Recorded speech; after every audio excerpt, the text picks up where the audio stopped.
Okay, we're going to scroll down. Now we're going to do a join extrude, and you're going to repeat the steps that are listed above. So we're going to draw the rectangle.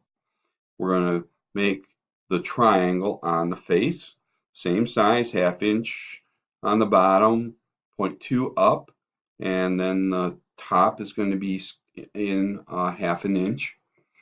And instead of doing a cut this time, what we're going to do is we are going to do an extrude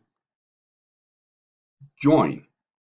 So the profile we're going to choose is, of course, a triangle. And this is the default value is join. So we don't even have to click it probably. And we're going to make this come out 0.5 inches. So I've got 0.5 on there already. Because all I have to do is say OK. So that is the join in extrude.